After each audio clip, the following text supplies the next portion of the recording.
भाषा पर नियंत्रण होना चाहिए। राजनीति में काम करने वाले, सामाजिक काम करने वाले आदमी को भाषा पर नियंत्रण होना चाहिए, मर्यादा का ख्याल रखना चाहिए। जो अशिष्ट भाषा का प्रयोग किया गया है हम उसकी निंदा करते हैं और समाज उसका फैसला करता है। हमारे जैसे साधारण आदमी जिसके पास न कोई गाड़ी थी न कोई कुछ नहीं था, लोकसभा भेजने का काम किए, तो इसलिए हम उन सब बातों पर ध्यान नहीं देते। देखिए, जब हम सांसद थे तो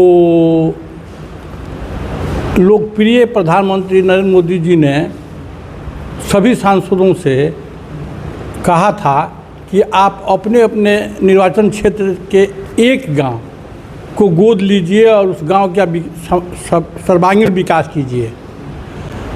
हम लोगों को लगा कि उसमें अलग से पैसा भारत सरकार आवंटित करेगी, लेकिन उसमें एक भी पैसा आवंटित नहीं किया गया। जो सांसद विकास मद से संभव था, हमने वहाँ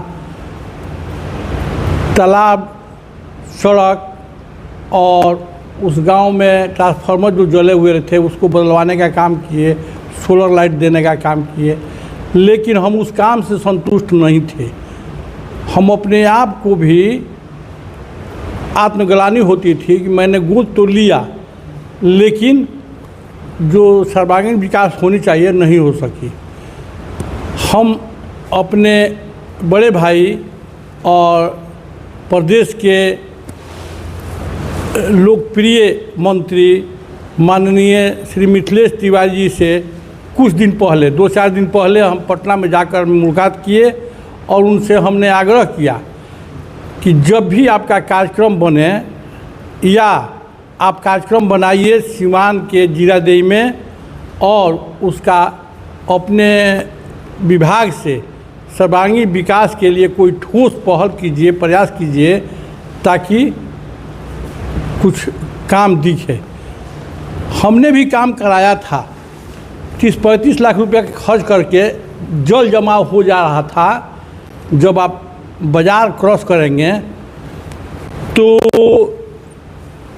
नाली निर्माण कराने का, लेकिन शिक्षा के क्षेत्र में हमने कोई काम नहीं कर सका था। संयोग से आप मंत्री बने हैं, आपके विभाग का बजट भी बहुत अच्छा है, तो उन्होंने मुझे आश्वासन दिया है कि जब भी सिवान आऊँगा तो पहला मेरा कार्यक्रम होगा जीरादेई में और वहाँ हम कोई न कोई वहाँ के लोगों से पूछ करके सर्वांगीण विकास का काम करेंगे। और हम किसी का राइफल बंदूक ढोकर राजनीति में नहीं आए, हमने सेवा भावना के तहत राजनीति में हम आए हैं। और जब हम जीत कर गए तो मुझे लगा कि रहने और खाने का इंतज़ाम कर दिया जाए दिल्ली में, तो हार्ट, किडनी, लीवर, कैंसर जिसका इलाज सीवान संभव नहीं है, ऐसे मरीज हमारे यहाँ 250-300 रहते थे। सबके उचित इलाज की व्यवस्था हमने सुनिश्चित किया था और ऊपर वाले की कृपा से आज मेरे जितने लड़के जो एम्स में दिखाता था, जो राम मनोहर लोहिया में जाता था कार्ड बनवाने के लिए, जो सफदरगंज में जाता था, उन लोगों को हमने एडजस्ट कर दिया है। तो इसलिए हम संतुष्ट हैं अपने काम से कि 10 साल सीवान की जनता ने जिस विषम परिस्थिति में मुझे मौका दिया है, हमने खिदमत किया है, हमने सेवा किया है और हम मौज मस्ती करके दिल्ली से सीवान नहीं आए। इसलिए अपनी बात रखने के लिए आप लोगों को बुलाया। सवाल है कि आपने जो मिथिलेश तिवारी से अभी मदद मांगा है, क्योंकि केंद्र में आपकी सरकार है, बिहार में आपकी सरकार है, तो सरकार से आपको इसका अनुरोध करना चाहिए था कि जिस काम को हमने स्वीकार किया जीरादेई में अभी तक वो नहीं हो पाया, तो मिथिलेश तिवारी जी से क्यों कर रहे हैं आप? देखिए, सबसे बड़ा बजट है शिक्षा विभाग।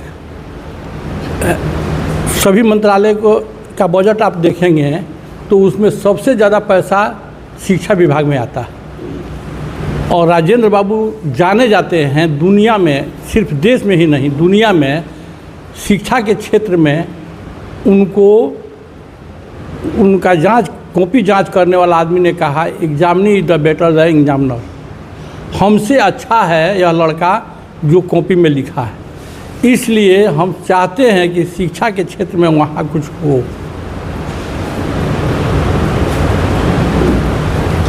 आपको नहीं लगता है कि थोड़ा विलम्ब हो गया, क्योंकि जब आप सांसद थे ये बातें थी?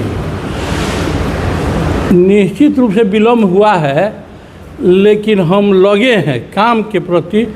आप देखेंगे कि हमने 5 करोड़ रुपया ला करके अंबेडकर जी के नाम पर अंबेडकर छात्रावास का निर्माण करवा रहे हैं VMEC हाई स्कूल के बगल में, जिसमें 17 AC लग गया है, काम भी पूरा हो गया है। तो हम कौन क्या कहता है न कहता है उसकी चिंता नहीं करते हैं।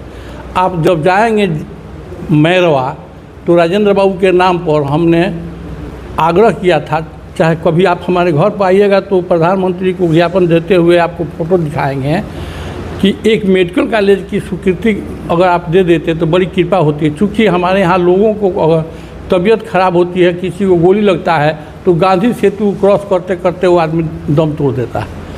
तो मेडिकल कॉलेज की स्वीकृति हमने कराई है। तो काम करना चाहिए, और आरोप प्रत्यारोप में हम विश्वास नहीं करते। अच्छा, इस तरह देखा जाता है राजनीति में भाषा का बहुत बड़ा महत्व होता है। कल एक फेसबुक पर एक वीडियो वायरल हो रहा है जिसमें नाम तो नहीं लिया जा रहा है, लेकिन इशारा कहीं ना कहीं आपके और आपके बेटे की तरफ है। अभद्र भाषा का प्रयोग किया गया है उस वीडियो में, जिस तरह से उसको लेकर आप क्या कहिए? उस वीडियो को सुने या? हम देखिए, मोबाइल तो मेरे पास है, लेकिन हम उस वीडियो को सुने भी नहीं हैं। लेकिन आज हमारे एक मित्र दिल्ली से फ़ोन किए तो हमने उस पढ़ा है। निश्चित रूप से भाषा पर नियंत्रण होना चाहिए। राजनीति में काम करने वाले, सामाजिक काम करने वाले आदमी को भाषा पर नियंत्रण होना चाहिए, मर्यादा का ख्याल रखना चाहिए। जो अशिष्ट भाषा का प्रयोग किया गया है हम उसकी निंदा करते हैं, और समाज उसका फैसला करता है। हमारे जैसे साधारण आदमी जिसके पास न कोई गाड़ी थी, न कोई कुछ नहीं था, लोकसभा भेजने का काम किए, तो इसलिए हम उन सब बातों पर ध्यान नहीं देते। साधु यादव इन दिनों काफ़ी चर्चाओं में है। लालू यादव के साले साहब जो है साधु यादव, उनको कुछ बोलना चाहिएगा? ना, उन लोगों पर क्या बोलना है? उन लोगों से आप उनसे पूछिएगा, उन लोगों का जवाब हम कहाँ दे देंगे। ठीक, नहीं, एक सवाल आता है कि आप भी जो है कि लगातार जो 15-20 सालों से आपका राजनीति रहा, उसमें अपने आप को विरोधी माना शहाबुद्दीन साहब को, लेकिन कभी आपने मर्यादा का उल्लंघन नहीं किया, कभी भी अपने शब्दों का आपने मर्यादा का ख्याल रखा। लेकिन जिस शब्द का इस्तेमाल इस वक्त साधु यादव कर रहे हैं, क्या राजनीति में इस तरह के शब्दों का इस्तेमाल करना चाहिए? हम पहले भी कहा है कि शब्द का मर्यादा का ख्याल रखना चाहिए, शालीनता का परिचय देना चाहिए, अशिष्ट भाषा का प्रयोग नहीं करना चाहिए। हम उसकी निंदा करते हैं। अगर उन्होंने किया है तो निश्चित रूप से निंदनीय है। इसी से जुड़ा एक अंतिम प्रश्न रहेगा। उन्होंने कहा है कि मुसलमान गद्दार कौन होता है? देखिए, जात और मजहब को आधार बनाकर राजनीति नहीं किया जा सकता। सभी दल सबका साथ, सबका विकास, सबका विश्वास लेकर के हम लोग आगे बढ़ने वाले लोग हैं। इसलिए किसी जात और मजहब का नाम लेकर के राजनीति करना अनुचित है। ठीक।